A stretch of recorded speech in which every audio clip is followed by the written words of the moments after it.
Hi കൂട്ടുകാരെ, എല്ലാവർക്കും പുതിയൊരു വീഡിയോയിലേക്ക് സ്വാഗതം. കേൾക്കുന്ന കഥകളൊക്കെ ഇഷ്ടപ്പെടുന്നുണ്ടല്ലോ അല്ലേ? നമ്മുടെ ടെലഗ്രാം ചാനലിൻ്റെ ലിങ്ക് പിൻ ചെയ്തിട്ടുണ്ട് കേട്ടോ. എല്ലാവരും ജോയിൻ ആവാനായിട്ട് ശ്രദ്ധിക്കണേ. ഇന്ന് അടിപൊളി കഥയായിട്ടാണ് കേട്ടോ ഞാൻ വന്നിരിക്കുന്നത്. തൂത്ത് കഴിഞ്ഞ് നിവർന്ന് ചുറ്റും നോക്കിയപ്പോഴാണ് അനിത അത് ശ്രദ്ധിക്കുന്നത്. വിപിൻ തന്നെ ശ്രദ്ധിച്ചുകൊണ്ട് സിറ്റൗട്ടിൻ്റെ പടിയിലിരിക്കുകയാണ്. കല്യാണം കഴിഞ്ഞിട്ട് 2 ദിവസമേ ആയിട്ടുള്ളൂ. അവൾക്കാണെങ്കിൽ ആരുമായും കൂടുതൽ അടുപ്പവുമില്ല. അവൾ അവനെ നോക്കിയൊന്ന് ചിരിച്ചു. അവൻ്റെ ചിരിയിൽ മറ്റെന്തെങ്കിലും അർത്ഥങ്ങളുണ്ടോ? അവളൊന്ന് ആലോചിച്ചു. ഏയ്, താൻ എന്തൊക്കെയാ ഈ 18 വയസ്സ് മാത്രമുള്ള പയ്യനെ പറ്റി ചിന്തിച്ചു കൂട്ടുന്നത്? ശേ, താൻ എന്തൊരു സ്ത്രീയാണ്. കല്യാണം കഴിഞ്ഞ് വന്ന പാടെ വീട്ടിലുള്ള ഭർത്താവിൻ്റെ വീട്ടുകാരെ പറ്റി ഓരോ വേണ്ടാത്ത ചിന്തകൾ. അവൾ ചിന്തയിൽ നിന്നും പെട്ടെന്ന് ഉണർന്നു.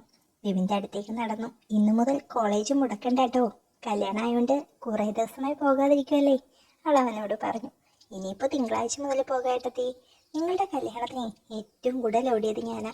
അപ്പോൾ ശരിക്കും റെസ്റ്റ് വേണ്ടി വരും. അച്ഛനോട് ഏട്ടത്തി കൂടി ഒന്ന് റെക്കമെൻഡ് ചെയ്യണേ പ്ലീസ്. ഇപ്പോൾ ആകുമ്പോൾ ഏട്ടത്തി പറഞ്ഞാലേ എല്ലാവരും കേൾക്കുള്ളൂ. അയ്യാടാ, മര്യാദയ്ക്ക് പൊക്കോണം. അവൻ്റെ തലയ്ക്കൊരു ചെറിയ തട്ട് കൊടുത്തിട്ട് അവൾ അകത്തേക്ക് നടന്നു. അവൾ പോയ വഴിയെ അവനൊന്ന് തിരിഞ്ഞു നോക്കി നിന്നു. എന്തൊരു സുന്ദരിയാണ് ഏട്ടത്തി. ചേട്ടൻ ശരിക്കും ഭാഗ്യവാൻ തന്നെ. ഇന്നലെ രാത്രി വൈകിയോളം അവരുടെ റൂമിൽ നിന്നും അടക്കി പിടിച്ച വർത്തമാനങ്ങളും ശബ്ദങ്ങളും ഒക്കെ കേട്ടത് പെട്ടെന്ന് അവനൊന്ന് ഓർത്തു. ശരിക്കും അവനൊന്ന് ഉണർന്നു. അവന് കോളേജിൽ പോകാതെ ഇരിക്കാൻ കുറേ ശ്രമിച്ചെങ്കിലും ആരും തന്നെ സമ്മതിച്ചില്ല. അച്ഛനും അമ്മയും ഉറപ്പിച്ചു തന്നെ പറഞ്ഞു, പെട്ടെന്ന് പോയിക്കോ, കുറേയായി പോകുന്നില്ല. അങ്ങനെ മനസ്സില്ലാ മനസ്സോടെ അവൻ കോളേജിലേക്ക് പോകാൻ തയ്യാറെടുത്തു. കുളിച്ചു വന്ന് തോർത്തോടു കൂടി നിന്ന് കണ്ണാടിന്റെ മുൻപിൽ തന്നെ ഒന്ന് നോക്കി നിൽക്കുകയായിരുന്നു അവൻ. തോർത്തിന്റെ മുന്നിൽ ഒരു കൂടാരം പോലെ ഉയർന്നു നിൽക്കുകയാണ്. തലേന്ന് രാത്രിയിൽ ശബ്ദങ്ങൾ ഉണ്ടാക്കിയൊരു വേലിയേറ്റം ഇതുവരെ മനസ്സിൽ നിന്ന് പോയിട്ടില്ല. അവിടെ ഉയർന്നു തന്നെ നിൽക്കുന്നു. പെട്ടെന്നാണ് അനിത അവന്റെ മുറിയിലേക്ക് കയറി വന്നത്. നീ തയ്യാറായില്ലേ ഇതുവരെ? ലേറ്റാകും വിപിനെ. അതും പറഞ്ഞ് അവൾ മുറിയിലേക്ക് കയറിയത് പെട്ടെന്നായിരുന്നു. പെട്ടെന്നുള്ള അവളുടെ ഒരു എൻട്രി അവനെ പരിഭ്രാന്തനാക്കി കളഞ്ഞു.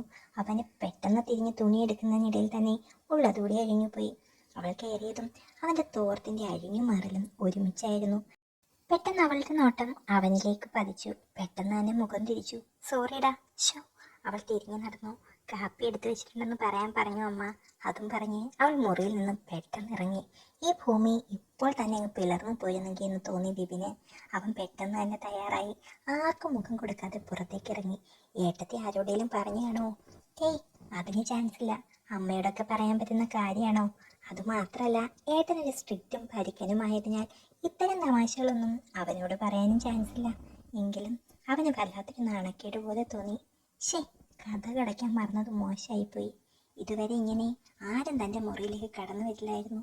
അമ്മ അടുക്കളയിൽ നിന്ന് ഒച്ചയിടുന്നതല്ലാതെ ഇതുവരെ റൂമിലേക്ക് രാവിലെ താൻ പോകും മുൻപ് കയറിയിട്ടേ ഇല്ല. ആ, എന്തായാലും പറ്റിയത് പറ്റി. ഇനി പറഞ്ഞിട്ടും ചിന്തിച്ചിട്ടും ഒരു കാര്യവുമില്ല അവൻ ഓർത്തു. ഏട്ടത്തി തൻ്റെ ചെക്കനെ കണ്ടു കാണോ? അവനത് ഓർത്തപ്പോൾ വീണ്ടും എന്തൊക്കെയോ ഉത്തരം പോലെ തോന്നി. അവൻ കാപ്പി എടുത്തു കൊടുക്കുമോളെ. അകത്തു നിന്നും അമ്മയുടെ ഒച്ച കേട്ടു. ഏട്ടത്തിയോടാണ്. ഏട്ടൻ്റെ കാര്യമായിരിക്കും. ഏയ്, അവൻ എണീറ്റില്ലല്ലോ. അപ്പോൾ എൻ്റെ കാര്യമാവോ?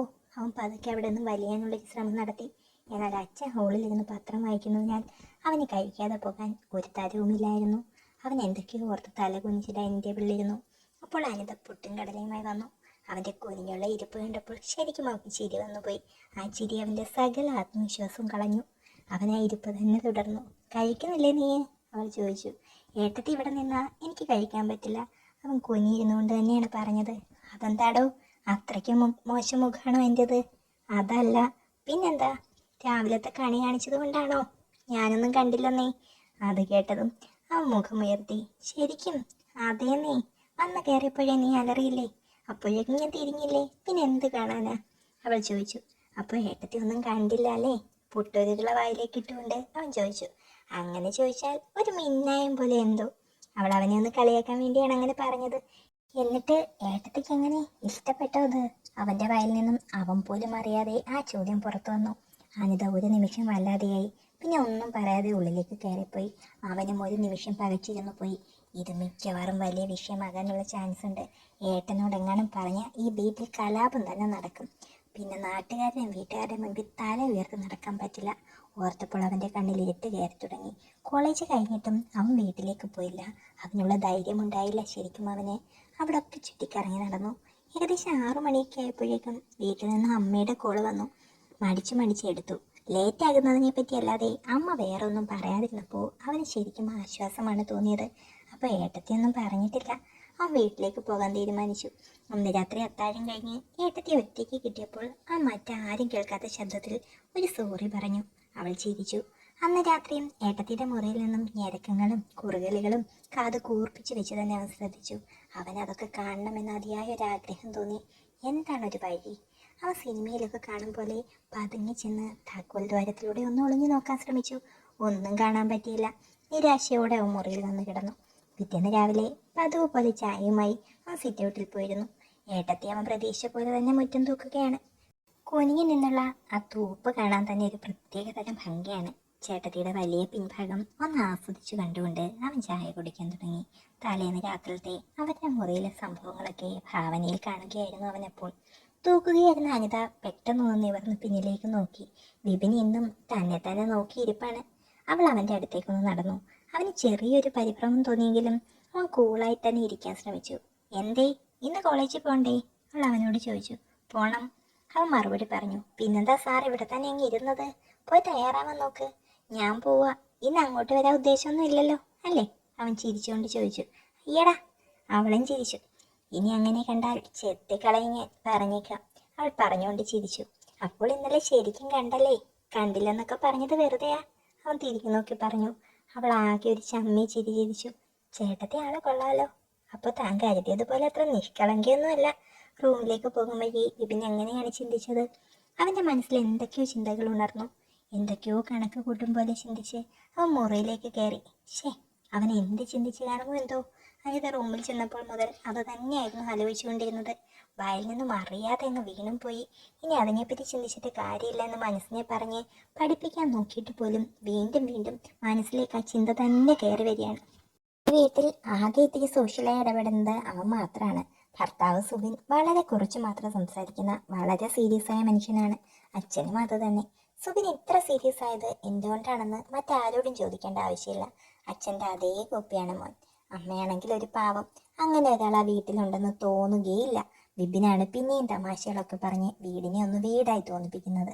ആ ഒരു സ്വാതന്ത്ര്യത്തിൽ സംസാരിച്ചപ്പോൾ അതിങ്ങനെയായല്ലോ ഈശ്വര, അവൾ ഓർത്തു. അന്ന് ബ്രേക്ക്ഫാസ്റ്റ് കൊടുക്കുമ്പോൾ വിപിൻ കുറച്ചുകൂടി ഫ്രീ ആയി അനിതയോട് സംസാരിച്ചു തുടങ്ങി. അവൻ്റെ തമാശകൾ കേട്ട് അവൾ ഉറക്കെ ചിരിക്കാനും. അപ്പോൾ അവൻ അവളോട് അടക്കത്തിൽ ചോദിച്ചു. ഏട്ടത്തി എന്ത് സുന്ദരിയാ, ഏട്ടനെ എങ്ങനെ ഇഷ്ടപ്പെട്ടു? അതോ വീട്ടുകാര് ഏട്ടന് ജോലി കണ്ട് കെട്ടിച്ചു തന്നെയാണോ?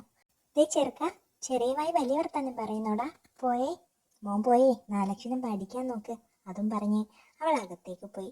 ദിവസങ്ങൾ കടന്നു പോകുന്തോറും അവർ തമ്മിലുള്ള സംസാരവും അടുപ്പവും കൂടി വന്നു. അതിൻ്റെ ചില സമയത്തെ ഡബിൾ മീനിങ് തമാശകളൊക്കെ അവൾ ആസ്വദിക്കാൻ തുടങ്ങി. അവൾക്ക് വീർപ്പ് മുട്ടിയ വീട്ടിലെ ആശ്വാസം അവൻ മാത്രമായിരുന്നെങ്കിൽ അവളുടെ മറ്റു പലതിലുമായിരുന്നു അവൻ്റെ കണ്ണ്. ഒരു ദിവസം അവൾ അറിയാതെ അവൻ്റെ മുറിയിൽ ഒരു ക്യാമറ വെച്ചു. കുറേ നാൾ കൊണ്ടുള്ള അവൻ്റെ സ്വപ്നമായിരുന്നു അത്. ഇന്ന് ഏതായാലും ഒന്ന് കാണണം. പിറ്റേന്ന് നേരം വിളക്കം വരെ ശരിക്കും പിടിക്കപ്പെടുമോ എന്നുള്ള ടെൻഷൻ തന്നെയായിരുന്നു അവന്. എന്നാൽ ഭാഗ്യം അവനോടൊപ്പമായതിനാൽ പിടിക്കപ്പെട്ടില്ല. അവൻ ക്യാമറ ആരും കാണാതെ എടുത്ത് തൻ്റെ റൂമിൽ കൊണ്ടുവന്നു. അവൻ്റെ ഹൃദയത്തിൻ്റെ ഇടിപ്പ് കൂടി വന്നു. എത്ര നാളായിട്ടുള്ള തൻ്റെ ആഗ്രഹമാണിന്ന് നിറവേറാൻ പോകുന്നത്. അവൻ ക്യാമറയിൽ നിന്ന് മെമ്മറി കാർഡ് എടുത്ത് തൻ്റെ ഫോണിലേക്ക് ഇട്ടു. ഓരോരോ ഫോൾഡറായി തുറക്കാൻ തുടങ്ങി. അന്നത്തെ തീയതി എഴുതിയിട്ടുള്ള ഫോൾഡർ തന്നെയാണ് തുറന്നത്. ഓരോ വീഡിയോ ആയിട്ട് പ്ലേ ചെയ്തു. ഒന്നിലും പ്രത്യേകിച്ച് കാണാൻ തക്കവണ്ണം ഒന്നും ഉണ്ടായിരുന്നില്ല. അവന് നിരാശയോടെ ഓരോ വീഡിയോയും പ്ലേ ചെയ്തുകൊണ്ടിരുന്നു. അവന് പെട്ടെന്ന് കണ്ണുകളെ വിശ്വസിക്കാൻ കഴിഞ്ഞില്ല. താൻ ഇത്രയും ദിവസം കാണാൻ കാത്തിരുന്ന കാഴ്ച അവൻ്റെ മുൻപിൽ. തൻ്റെ സുന്ദരിയായിട്ട് ഏട്ടത്തിയമ്മ പിറന്ന പടിയിൽ അങ്ങനെ നിൽക്കുകയാണ്. അവർ ശരിക്കും ആസ്വദിക്കുന്നു. ഏട്ടത്തി ആൾ കൊള്ളാലോ, അവൻ ഓർത്തു. അതുകണ്ട് അവനും അന്ന് ശരിക്കും ഏറ്റു. പിറ്റേന്ന് മുതൽ ഏട്ടത്തെ കാണുമ്പോഴും സംസാരിക്കുമ്പോഴും അവൻ്റെ മനസ്സിൽ ആ വീഡിയോയിലുള്ള അവരുടെ ശരീരം മാത്രമായിരുന്നു. എങ്ങനെയും ഇത് സ്വന്തമാക്കണം അവൻ ഓർത്തുകൊണ്ടിരുന്നു. ദിവസങ്ങൾ കഴിഞ്ഞു പോയിക്കൊണ്ടിരുന്നു. അവർ തമ്മിലുള്ള അടുപ്പം കൂടിയാണ് വന്നുകൊണ്ടിരുന്നത്. അവൾക്ക് വിപിനോട് എന്തൊക്കെയോ ചില ഇഷ്ടങ്ങൾ തോന്നി തുടങ്ങി. തന്നെക്കാളും 2-3 വയസ്സ് എളുപ്പമുള്ള ഭർത്താവിൻ്റെ അനിയനോടുള്ള തൻ്റെ ഇഷ്ടം അത്ര നല്ലതല്ലെന്ന് അവൾക്കറിയാം. എന്നാലും അത് നിർത്താൻ അവൾക്ക് കഴിഞ്ഞില്ല. ഒരു ദിവസം വൈകിട്ട് അവൾ മാത്രമേ വീട്ടിലുണ്ടായിരുന്നുള്ളൂ. അത് വിപിനും അറിയാമായിരുന്നു. ഇത് തന്നെ പറ്റിയ സമയം. അവൻ അന്ന് കോളേജിൽ നിന്ന് ഉച്ചയ്ക്ക് ഇറങ്ങി. അച്ഛൻ 3 മണിക്ക് ഏതോ ആവശ്യത്തിന് പുറത്തു പോകും എന്ന് അമ്മ രാവിലെ പറഞ്ഞതവൻ കേട്ടു. അമ്മയും രാവിലെ ഏതോ അമ്പലത്തിൽ പോയിക്കാണ്. വരാൻ വൈകിട്ടാവും. അവൻ 3 മണി വരെ കോളേജ് പരിസരത്ത് ചുറ്റി തിരിഞ്ഞ് നടന്നു. അതിനുശേഷം വീട്ടിലേക്ക് പോയി. അവൻ വീട്ടിലെത്തിയപ്പോൾ ഹോളിൽ നിന്ന് എന്തോ വായിക്കുകയായിരുന്നു. നൈറ്റിയാണ് വേഷം. അവളെ ഒന്ന് കൂടുതൽ സുന്ദരിയായിട്ട് അവന് തോന്നി. ഇന്ന് ക്ലാസ് കട്ട് ചെയ്തു അല്ലേ? അച്ഛൻ വരട്ടെ, ഞാൻ പറഞ്ഞേക്കാം മോനെ. അതും പറഞ്ഞ് ചായ എടുക്കാനായി അവൾ അടുക്കളയിലേക്ക് പോയി. അവനും ബാഗും മറ്റും ഹോളിൽ തന്നെ വെച്ചിട്ട് അവളുടെ പിറകെ അടുക്കളയിലേക്ക് പോയി. ഏട്ടത്തി പറയില്ലെന്ന് എനിക്കറിയില്ലേ, ഈ വീട്ടിൽ എന്നോട് ഇത്തിരി സ്നേഹമുള്ളത് ഏട്ടത്തിക്കല്ലേ. അവൻ അങ്ങനെ ഓരോന്ന് പറയാൻ തുടങ്ങി. അയ്യടാ, സുഖിപ്പിക്കല്ലേ. അവൾ ചായ ഇടാൻ പാത്രം വെച്ചുകൊണ്ട് പറഞ്ഞു. അതെന്താ, സുഖിക്കുന്നത് ഇഷ്ടമല്ലേ ചേട്ടത്തിക്ക്? അവൻ അർത്ഥം വെച്ച് തന്നെയാണ് പറഞ്ഞത്. ഏയ് അല്ല. അവൾക്ക് ഇതിൻ്റെ ചോദ്യത്തിൻ്റെ അർത്ഥം മനസ്സിലായെങ്കിലും അവൾ മനസ്സിലാകാത്ത പോലെ മറുപടി പറഞ്ഞു. എന്നിട്ട് രാത്രി റൂമിൽ നിന്ന് വരുന്ന ശബ്ദം കേൾക്കുമ്പോൾ അങ്ങനെയൊന്നും അല്ലല്ലോ എനിക്ക് തോന്നുന്നത്. അവൻ്റെ കള്ളച്ചിരിയോടെയാണ് പറഞ്ഞത്. ദേ ചെറുക്ക, ഇത്തിരി സ്വാതന്ത്ര്യം തരുമ്പോൾ എന്ത് പറയാമെന്നാണോ? അവൾ കപട ഗൗരവത്തിലാണ് പറഞ്ഞത്. ഉള്ളിൽ അവളും അതൊക്കെ ആസ്വദിക്കുന്നുണ്ടായിരുന്നു. അവൾ ചായ നീട്ടിയപ്പോൾ ഏട്ടത്തിയുടെ കൈകൾ കൂടി ചേർത്താണ് അവൻ ഗ്ലാസ് വാങ്ങിയത്. അവൾക്ക് എന്തോ ഒരു വല്ലാതെ തോന്നി, ഒരിഷ്ടം പോലെ. അവൻ അവളുടെ കണ്ണിലേക്ക് തന്നെ നോക്കി നിന്നു. നാണം കൊണ്ട് അവളുടെ മുഖം ചുവന്നു. അവൻ തൻ്റെ ഏട്ടത്തിയമ്മയെ അടിമുടിയൊന്ന് നോക്കി. അവർ തമ്മിൽ അത്രയും നാൾ അടക്കി പിടിച്ചിരുന്ന കൊതി അവൻ അവളിൽ തീർക്കാൻ തുടങ്ങി. അവളും അത് ശരിക്കും ആസ്വദിക്കുകയായിരുന്നു. പരസ്പരം അവരിങ്ങനെ ഇഴുകിച്ചേർന്ന്. പുറത്ത് വേനൽ മഴ ശക്തിയായി പെയ്യുന്നുണ്ടായിരുന്നു. അടുക്കളയിൽ നിന്നും വരുന്ന ശബ്ദങ്ങളും ആക്രോശങ്ങളും മഴയുടെ ശക്തിയിൽ അങ്ങനെ അലിഞ്ഞില്ലാതായി. പുറത്ത് മഴ പെയ്തു തോർന്ന പോലെ അവരുടെ എല്ലാം അടുക്കളയിലെ 4 ഭിത്തിക്കുള്ളിൽ ഒലിച്ചു തീർന്നു.